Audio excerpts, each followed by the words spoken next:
দ্বিতীয় দফা ভোটের আগে যেখানে দেখা যাচ্ছে একের পর এক জায়গা থেকে অশান্তির খবর সামনে আসছে, আর তারই মধ্যে গুলিও চলল হালি শহরের 8 নম্বর ওয়ার্ডে গুলিবিদ্ধ এক যুবক, পেটে গুলি, আহত হয়ে হাসপাতালে ভর্তি রয়েছে ওই যুবক। আরো বিস্তারিত জানতে আমাদের প্রতিনিধি সমীরণ পাল আমাদের সঙ্গে রয়েছেন। সমীরণ, ঠিক কি হয়েছে, কারা গুলি চালালো, কি জানতে পারছো?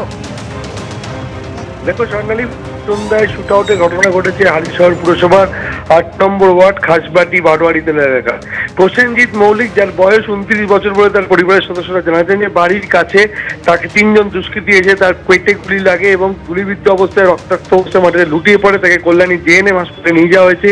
তার অবস্থা আশঙ্কাজনক জানা যাচ্ছে। ঘটনার পর খবর পেয়ে বিশাল পুলিশ বাহিনী ঘটনাস্থলে এসে পৌঁছয়, কেন্দ্রীয় বাহিনী এসে পৌঁছয়। তবে কি কারণে হামলা চলেছে সেটা এখনো স্পষ্ট নয়।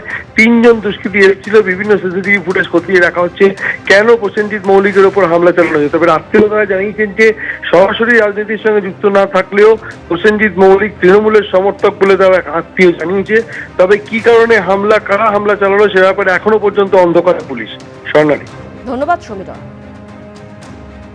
এগুলো তো তৃণমূল কংগ্রেস করে থেকে এত বছর ধরে পুলিশ আর সিভিক ভলেন্টিয়ারদের নিয়ে করলো, পঞ্চায়েত নির্বাচনে করলো, বিগত বিধানসভা নির্বাচনেও করেছে। তৃণমূল কংগ্রেস কি শেষ দেখবে? তৃণমূল কংগ্রেসটাই তো শেষ দেখার সুযোগ মানুষ আর দেবে না। যা দেখছেন এখনই দেখে নিন। 21টা রাজ্যে যে দল সরকার চালাচ্ছে, কংগ্রেসের গর্ব থেকে জন্ম না নিয়ে তৃতীয়বার যে দল ভারতবর্ষের মতো একটা এত 140 কোটি দেশের ক্ষমতা এসেছে, সেই দলকে এতটা অধোগতি হয়নি তৃণমূল কংগ্রেসের মতো যে পুলিশ নিয়ে, কেন্দ্রীয় বাহিনী নিয়ে নির্বাচন করাবে। যেখানে বোম আছে, যেখানে গুলি আছে, যে বাড়ি থেকে বেরিয়ে অন্য বাড়ির লোককে ধমকানো হচ্ছে, ভোট না দিতে যাওয়ার আইডি কার্ড চেয়ে নেওয়া হচ্ছে, জমা রাখা হচ্ছে, সেই বাড়িতেই কেন্দ্রীয় বাহিনী যাচ্ছে। এবার আপনাদের সামনে রাখবো বেলুড়ের ছবি, যেখানে টাকা ছড়ানোর অভিযোগে মারা হলো, কিন্তু যদিও মিলল শুধু মিষ্টির হাড়ি। টাকা ছড়ানোর অভিযোগে গাড়ি আজকে বিজেপি কর্মীদের মারধর করা হয়। বিজেপি কর্মীদের মারধর, তল্লাশিতে মিলল শুধু মিষ্টির হাড়ি, জামা কাপড়। বেলুড়ে বিজেপির প্রতীক দেওয়া গাড়িতে তৃণমূল সমর্থকরা চড়াও হয়। বিজেপির প্রতীক লাগানো গাড়িতে টাকা ছড়ানোর অভিযোগ ওঠে।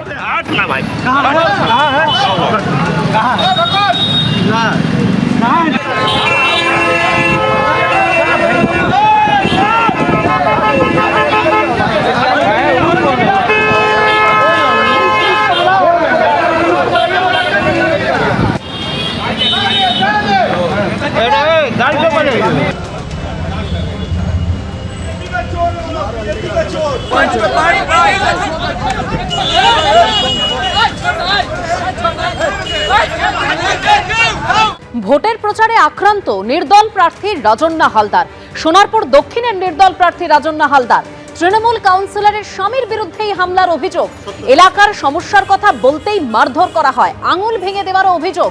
অভিযুক্ত তৃণমূল কাউন্সিলর রেশনা মণ্ডলের স্বামী শাহিন শাহ। পাল্টা রাজন্নার বিরুদ্ধে উস্কানিমূলক ভাষণ দেওয়ার অভিযোগও সামনে এসেছে। একে অপরের বিরুদ্ধে থানায় অভিযোগও দায়ের করেছে।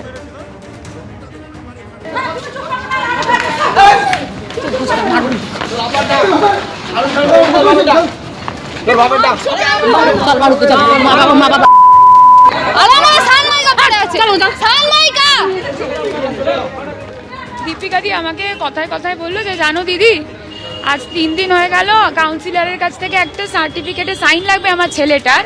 ও মার্চেন্ট নেভির হয়তো পরীক্ষা দেবে, সেই পরীক্ষাটার জন্য আজকে লাস্ট ডেট। আমাকে পোস্ট অফিস থেকে ফোন করে পাঠিয়েছে যে আজকে 3টের মধ্যে দিতে হবে, দিচ্ছে না। আজকে সকালবেলা আমার ছেলে গেছে, অকথ্য ভাষায় গালাগালি মারতে এসেছে। তা আমি বললাম ঠিক আছে দীপিকা দি, আমাকে একটু সময় দাও, আমি যাচ্ছি, তোমার ছেলেকে নিয়ে যাই। আমি ওই ফর্মটাও নিয়ে গেছি। নিয়ে যেতে প্রথমে আমাকে দেখে যেটা প্রশ্ন করা হলো, ও কেন এসেছে। আমার ওড়না দিয়ে গলা পেছনে টেনে ধরা হলো। একজন ওই গদের আঠা গুলছিল, সে লোহার ওই গরম ওটা নিয়ে আমার এখানে মারলো। 2-3 জন পুরুষ মিলে আমার হাতটাকে পুরো দুমড়ে মুচড়ে দিল, হাতের আঙুলটা সঙ্গে সঙ্গে ভেঙে গেল। আমাকে থামাতে এসেছিল ওরা, আমার ইলেকশন এজেন্ট দিদিরা। ওদের তো মেরে মেরে মুখ ফাটিয়ে দিয়েছে। আমার ভাইয়ের তো মেরে পুরো এইখানটা ফাটিয়ে দিয়েছে, বুড়োর ওপরটা। রাজন্না হালদারকে মারধর করা হয়েছে কিনা সেটা তো ওরাই বলতে পারবে, কেননা ওরা নিজেরা যেভাবে রাজনীতি করছেন ওনারাই জানেন কিভাবে মিথ্যা বলতে হয়। আর আমাদের যেখানে আমাদের পাড়ার মধ্যে গিয়ে মানে আমাদের ওয়ার্ডে গিয়ে যেভাবে মিথ্যা বা উস্কানিমূলক কথাবার্তার মাধ্যমে আমাদের ছেলেদেরকে উস্কানো হচ্ছিল, সেখানে আবার বহিরাগতদেরকে নিয়ে যাওয়া হয়েছিল, যেখানে আমাদের ওয়ার্ডের কেউ ছিল না। বহিরাগতদের নিয়ে গিয়ে ওনারা এটা একটা চক্রান্ত করে এই ঘটনাটা ঘটিয়েছেন।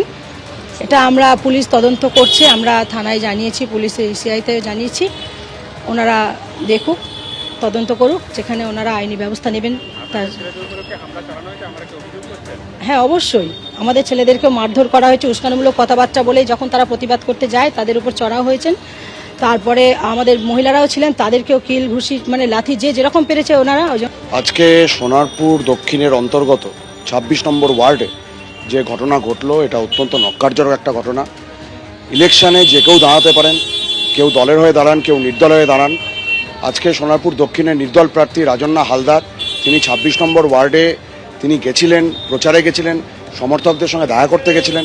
সেই সময় দাঁড়িয়ে তার উপর যেভাবে তৃণমূল কংগ্রেসের কাউন্সিলরের স্বামী, যিনি আসলে প্রকৃতপক্ষে কাউন্সিলরের কাজটা করেন তার বউকে অন্ধকারে রেখে, তো তিনি যেরকমভাবে একটা দুর্বৃত্তায়ন করলেন রাজনীতির মধ্যে, যা আমরা দেখলাম, এটা নক্কারজনক ঘটনা। সোনারপুরে মাটি এই ধরনের ছিল না।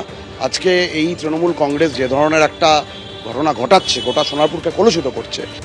এবিপি আনন্দ, এগিয়ে থাকে, এগিয়ে রাখে।